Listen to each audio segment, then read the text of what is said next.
চাদৰ ওপৰত কাপোৰ মেলি থাকোঁতে পল্লৱীৰ কাণত শহুৰেকৰ মাত ভাহি আহিল। শহুৰেকে ফোনত কাৰোবাৰ লগত কথা পাতি আছে। সেয়েহে পল্লৱীয়ে প্ৰথমে তেওঁৰ কথাত গুৰুত্ব দিয়া নাছিল। কিন্তু যেতিয়া তেওঁৰ কাণত এনেকুৱা কিছুমান শব্দ পৰিল, তেতিয়া তেওঁৰ মনত সন্দেহ জাগিল আৰু মনে মনে গৈ তেওঁৰ কথা শুনিবলৈ চেষ্টা কৰিলে। শহুৰেকে তেনে কোনো অশ্লীল কথা কৈ থকা নাছিল, কিন্তু তেওঁৰ কথাৰ পৰা এইটো বুজিব পৰা গৈছিল যে তেওঁ কোনো মহিলাৰ লগত কথা পাতি আছিল আৰু তেওঁৰ লগত অলপ বেলেগ সম্পৰ্ক আছিল। তেতিয়া নিজৰ শহুৰেকৰ কথা শুনি পল্লৱী আচৰিত হৈ ৰ'ল, কাৰণ তেওঁৰ দৃষ্টিত তেওঁৰ শহুৰেক এজন আদৰ্শৱান লোক আছিল। শহুৰেক আৰু শাহুমাকৰ মাজৰ সম্পৰ্কটো তেওঁলোকৰ গোটেই পৰিয়ালতে আদৰ্শ আছিল। এনেকুৱা পৰিস্থিতিত তেওঁৰ শহুৰেকে অন্য কোনো মহিলাৰ লগত সম্পৰ্ক কৰা দেখি স্তম্ভিত হৈ ৰ'ল। তেওঁ সেই সময়ত শহুৰেকক একো নকলে, কাৰণ তেওঁ বিশ্বাস কৰিব পৰা নাছিল যে ইমান এজন আদৰ্শৱান লোকেও নিজৰ পত্নীক প্ৰতাৰণা কৰিব পাৰে আৰু এই বয়সতো অন্য মহিলাৰ সৈতে সম্পৰ্ক ৰাখিব পাৰে। তেওঁ সদায় এইটোহে জানিছিল যে তেওঁৰ শহুৰৰ স্বভাৱ বহুত বন্ধুত্বপূৰ্ণ আৰু ভাল আছিল। সেয়েহে তাই শহুৰেকৰ এনেকুৱা কৰ্মৰ কাৰণ জানিব বিচাৰিলে। পল্লৱীয়ে তাই কোঠালৈ গুচি গ'ল আৰু অস্থিৰতাৰে ইফালে সিফালে ঘূৰিব ধৰিলে। তাই ভাবি আছিল যে চিধাই গৈ শহুৰ দেউতাকক সোধো যে শাহুমা আৰু তেওঁৰ সম্পৰ্কটো ইমান ভালে থকাৰ পিছতো তেওঁ শাহুমাক কিয় প্ৰতাৰণা কৰিলে। আচলতে পল্লৱী বিয়াৰ 5 বছৰ হৈছে। তাই কমলৰ লগত ভাল পাই বিয়া হৈছিলে। তেওঁলোকৰ জাতিও বেলেগ বেলেগ আছিল, কিন্তু পৰিয়ালৰ সন্মতি মৰ্মেহে তেওঁলোকৰ বিয়া হৈ গৈছিল। সকলোবিলাক ঠিকেই চলি আছিল। পল্লৱীৰ পৰিয়ালৰ সকলো সদস্য খোলা মনোভাৱৰ আছিল। কমলতকৈ ডাঙৰ তেওঁৰ 2জনী বাইকো আছিল, যাৰ আগতেই বিয়া হৈ গৈছিল। পল্লৱীয়ে তাইৰ শাহু আৰু শহুৱেকৰ লগতে আছিলে আৰু তেওঁলোকে তাইক নিজৰ ছোৱালীৰ দৰে মৰম সাদৰ কৰিছিল। তাইৰ শাহুমাতকৈ তাইৰ শহুৰৰ লগত বেছি মন মিলিছিল, কাৰণ তাইৰ শহুৰেক বহুত শান্ত প্ৰকৃতিৰ লোক আছিল। শাহুমাও বহুত ভালেই আছিল, কিন্তু তেওঁ সদায় তাইৰ শাহুৰৰ দৰেই থাকিব বিচাৰিছিল। তেওঁৰ স্বভাৱটো বৰ প্ৰভাৱশালী আছিল আৰু সকলো সময়তে নিজৰ মৰ্যাদা দেখুৱাইছিল। সেইকাৰণে পল্লৱীয়ে বেছিভাগ সময় তেওঁৰ এনেকুৱা আচৰণক আওকাণ কৰিছিল, যাতে ঘৰখনত সুখ শান্তি অটুট থাকে। পল্লৱীৰ শহুৱেকৰ লগত তাইৰ বাপেক জীয়েকৰ দৰে সম্পৰ্ক আছিল। আৰু অকল পল্লৱীয়ে নহয়, গোটেই পৰিয়ালটোৱে শহুৰেকক বহুত বেছি সন্মান কৰিছিল, কাৰণ তেওঁ নিজৰ জীৱনত বহুত সংঘৰ্ষ কৰিছিল। প্ৰতি মুহূৰ্ততে সকলোকে মিলা প্ৰীতিৰে বান্ধি ৰাখিছিল। কিন্তু যেতিয়া পল্লৱীয়ে তাইৰ শহুৰেকৰ সত্যতা গম পালে, তেতিয়া তেওঁ আচৰিত হ'ল যে বাহিৰৰ পৰা ইমান আদৰ্শবাদী লগা শহুৰ শাহুৰেকৰ সম্পৰ্কটোত ইমান ডাঙৰ খহনীয়া কেনেকৈ হ'বলৈ পালে। কেনেকৈ শহুৰেকৰ অন্তৰখন ইমান বেয়া হ'ব পাৰে। কেনেকৈ এইটো বয়সত তেওঁ শাহুমাক প্ৰতাৰণা কৰিব পাৰে। এই সকলোবিলাক প্ৰশ্নই পল্লৱীৰ মনটোক শান্তি দিয়া নাছিল। তাই তেতিয়া ভাবিলে, যদি মই কথাটো আওকাণ কৰোঁ তেন্তে মই কেতিয়াও শান্তি নাপাম আৰু শহুৰ দেউতাক আগৰ দৰে সন্মান কেতিয়াও দিব নোৱাৰিম।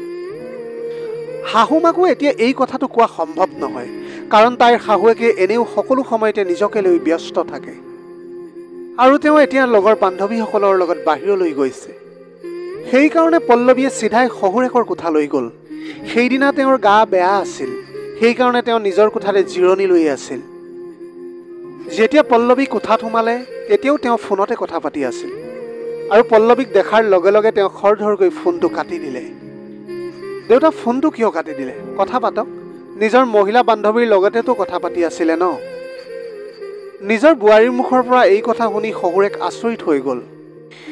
তেওঁ শোৱাৰ পৰা উঠি বহিলে আৰু তেওঁ পল্লৱীক সুধিলে, বোৱাৰী, তুমি এইবিলাক কি কৈ আছা?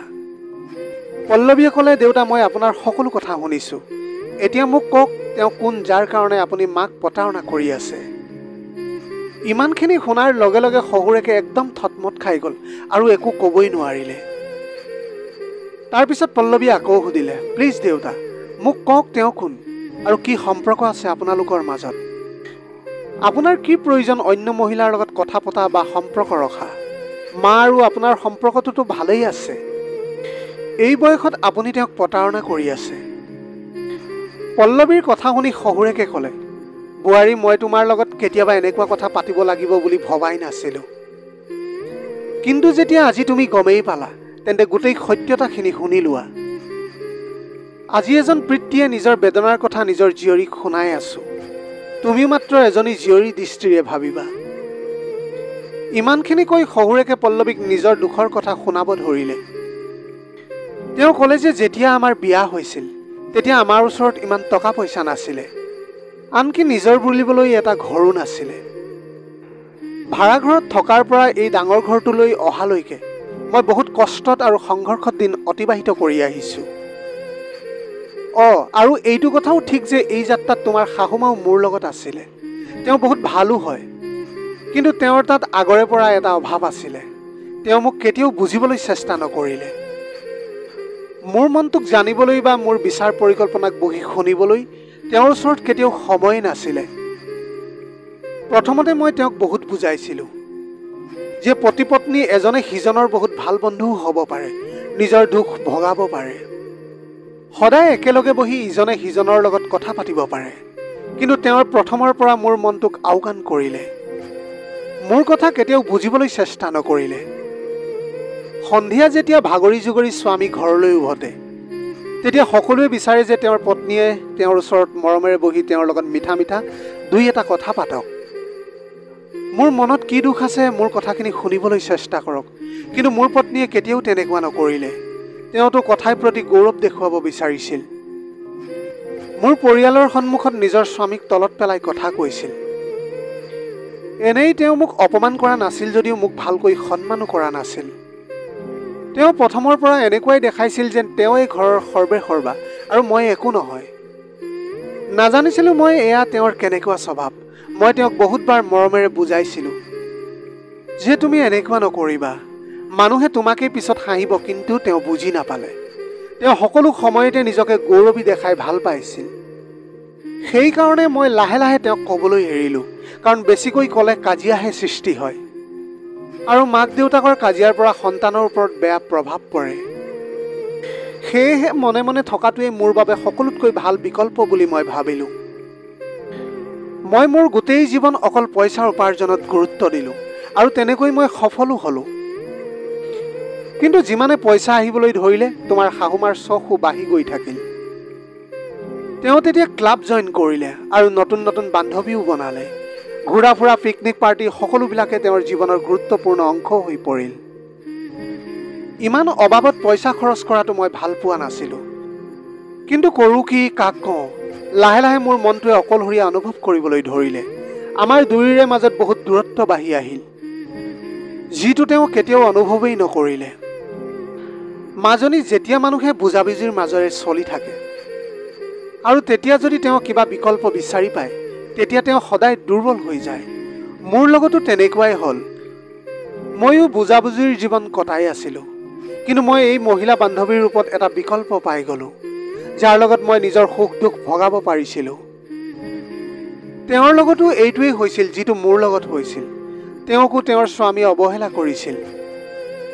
মোৰ দৰে তেওঁ নিজৰ সকলো দুখ বেদনা মোৰ লগত ভাগ বতৰা কৰিছিল। মোৰ তেওঁৰ লগত কোনো অবৈধ সম্পৰ্ক নাই।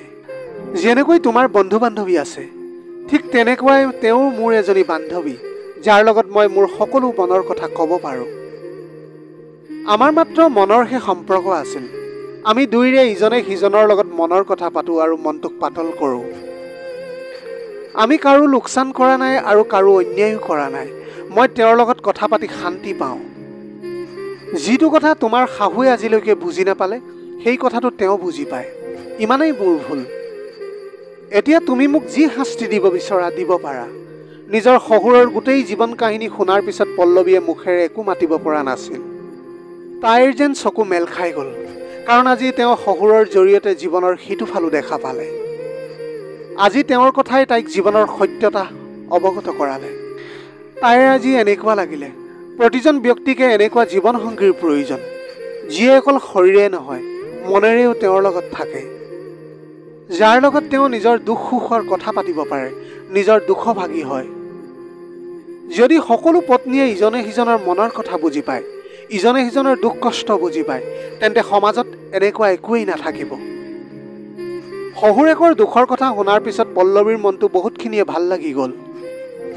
আৰু আজি তাই মনে মনে এটা কথাই শিকিছিলে যে তেওঁ সদায় নিজৰ স্বামীৰ লগত এজনী ভাল বান্ধৱী হৈ জীৱনত থাকিব। যাতে তেওঁৰ বাহিৰত আন কাৰোৰ সংগৰ প্ৰয়োজন নহয়। ইফালে শহুৰেকে বাট চাই আছিল যে তেওঁৰ বোৱাৰীয়েকে বা কি কয়। কিন্তু পল্লৱী অন্তৰৰ পৰা শহুৰেকৰ কথাটো শুনি ভালেই লাগিল। কিন্তু তেওঁৰ শাহু মাকলৈ চিন্তা হ'ল যে যদি তেওঁ এই বন্ধুত্বৰ কথা গম পায় তেন্তে তেওঁৰ অৱস্থা কি হ'ব। তেওঁতো এইবিলাক কথা একোৱেই বুজি নাপাব আৰু তেওঁৰ অন্তৰ ভাগি পৰিব। সেইকাৰণে তেওঁ নিজৰ শহুৰেকক কঠোৰ সুৰেৰে ক'লে, দেউতা আপুনি সকলো ভালকৈ বুজি পায়, মই আপোনাক বেছি একো নকওঁ, ইমানখিনিয়েই ক'ম যে বহুত হ'ল, এতিয়া এৰি দিয়ক। মানিছোঁ মই আপোনাৰ সম্পৰ্ক বহুত পবিত্ৰ, কিন্তু যদি কোনোবাই গম পায় তেন্তে কোনেও এইটো পবিত্ৰ বুলি নাভাবে। সেইকাৰণে এতিয়া এই বন্ধুত্ব ইমানতেই অন্ত পেলাওক। আৰু ইমানখিনি কথা কৈ পল্লৱীয়ে কোঠাৰ পৰা ওলাই বাহিৰলৈ গুচি গ'ল। প্ৰিয় দৰ্শক, এয়াই আছিল আজিৰ কাহিনীৰ ভাগ। আজিৰ ভিডিঅ'টি কেনেকুৱা লাগিলে জনাব। যদি ভাল লাগিল তেনেহ'লে লগৰ বন্ধু বান্ধৱীসকলৰ মাজত শ্বেয়াৰ কৰিবলৈ নাপাহৰিব। আপোনালোকৰ গোটেই জীৱনটো হাঁহিৰে উপচি পৰক। পাৰিলে দুখীয়াজনক অলপ সহায় কৰিবলৈ চেষ্টা কৰিব। আপোনালোকৰ অকণমান সঁহাৰিয়ে যদি কোনোবা এজন দুখীয়াৰ জীৱনটো সলনি কৰিব পাৰে, তাতকৈ পুণ্যৰ কাম আৰু এই পৃথিৱীত একোৱেই হ'ব নোৱাৰে। Have a nice day.